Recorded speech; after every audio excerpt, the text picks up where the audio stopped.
शिवानी जी, मैं आपसे ये समझना चाहती हूँ कि जब हम डर की बात कर रहे हैं, एक्सपर्ट्स तो इस बात का जिक्र कर रहे हैं लगातार कि फियरोडेमिक नाम की एक टर्म है, और ये टर्म इसलिए है कि स्पेशली कोविड की जो सेकेंड लहर आई उसके बाद हालात ये हैं, लोगों को इस बात का डर है कि अगर वो अस्पताल जाएंगे तो वो लौट कर आएंगे या नहीं, उन्हें अपनों को खोने का डर है, उन्हें नौकरी चले जाने का डर है, उन्हें बच्चों के साथ कुछ हो जाएगा इस बात का भय है। और इस भय ने आपको इस तरह से प्रभावित किया है मानसिक तरीके से कि कई और तरह की परेशानियां जो हैं वो आपके भीतर घर कर चुकी हैं।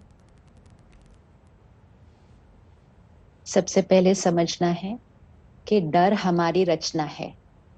पिछले साल में और स्पेशली पिछले 2 महीनों के अंदर जो मेंटल हेल्थ इश्यूज हैं वो कई परसेंटेज में देश और विश्व में बढ़ चुके हैं। तो कोविड एक शारीरिक बीमारी है, एक वायरस है जो शरीर पर हिट करता है।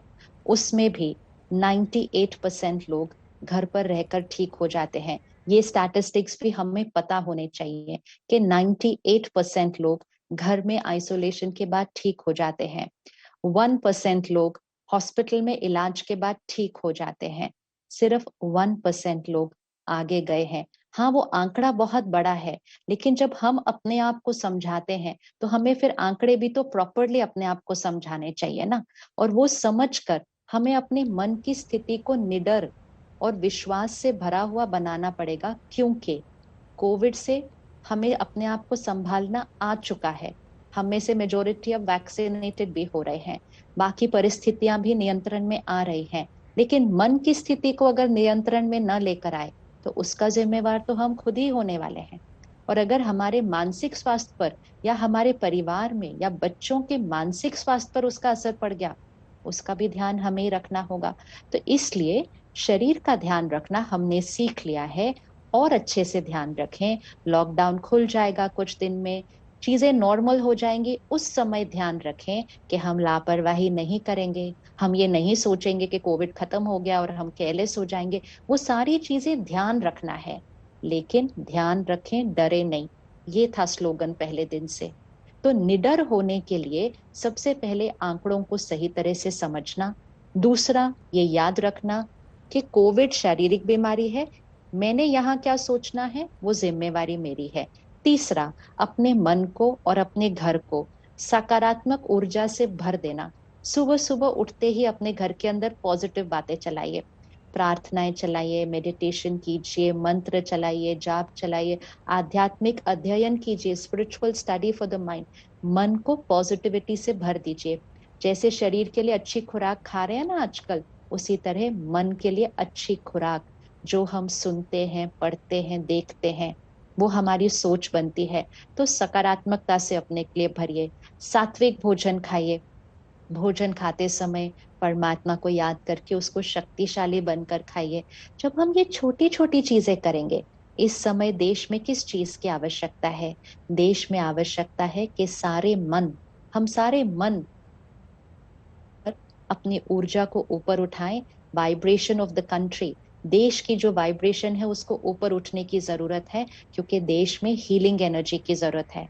अगर 1% लोगों को कुछ होगा और बाकी सारे करोड़ों करोड़ों लोग सिर्फ डर और चिंता क्रिएट कर लेंगे, तो हम तो वाइब्रेशन को नीचे ले आएंगे। और सिस्टर शिवानी ने बहुत अहम बात यहाँ पर की कि जिस तरह की सूचनाएं भी हम तक पहुंचती हैं वो हमें किस तरह से प्रभावित करती हैं।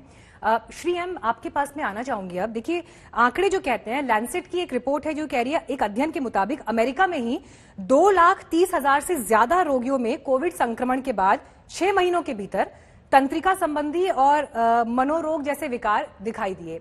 ये आंकड़ा तो अमेरिका के संबंध में था। इस बात से इनकार नहीं किया जा सकता कि ऐसी परिस्थितियां हमारे देश में, हमारे आसपास भी लोगों के भीतर हैं। कैसे लोग इन सूचनाओं से मानसिक रूप से न प्रभावित हों, जबकि हम देख रहे हैं कि सोशल मीडिया पर यही चलता है, मोबाइल के जरिए सूचनाएं आप तक पहुंचती हैं, आप अपने पड़ोस में घटनाएं देख रहे हैं, आप अपने परिवारों में घटनाएं देख रहे हैं। इससे इंसान कैसे अछूता रह सकता है? नमस्कार स्वामी जी, सिस्टर शिवानी और दया सुवर्णा जी। आपने जो सुनाया अभी वो बहुत यूज़फुल है। मेरी हिंदी इतनी ठीक नहीं है, माफ़ करना कुछ गलती है तो हाँ, अब जो पैनल में 3 लोग बैठे हैं और जो कह रहे थे अभी तक, ये बहुत वैल्यूबल एडवाइस है। अब मैं तो योग अभ्यास से जुड़ा हुआ आदमी हूँ, तो मुझे ये लग रहा है कि जैसा माइंड बॉडी को इन्फ्लुएंस करता है, ऐसा बॉडी भी माइंड को इन्फ्लुएंस करता है। अब ये समझना चाहिए कि नेगेटिविटी से बॉडी का इम्यूनिटी कम हो जाता है। हम देखते हैं तो सामने लोग मर रहे हैं, कह रहे हैं कि, और इसमें सबसे इम्पोर्टेंट एक चीज है कि मीडिया पॉजिटिव स्टोरीज ज्यादा कवर करें। ऐसा नहीं कि फैक्ट को छपाएं, ऐसा नहीं कह रहा हूँ, मगर कभी कभी नेगेटिव चीज सामने आती है, हम टीवी ऑन करते हैं या व्हाट्सएप में देखते हैं को बहुत सारे नेगेटिव एटीट्यूड्स आ जाते हैं, तो हमारे अंदर भी वो घुस जाते हैं। अब इसको पॉजिटिव करने के लिए एक ही तरीका है, वो ये है कि मेरी तरफ से मेरी चिंता जो है मैं उसको आपके सामने रख रहा हूँ। वो ये है कि हर इंसान के अंदर जो आत्मा है वो परमात्मा का एक अंश है।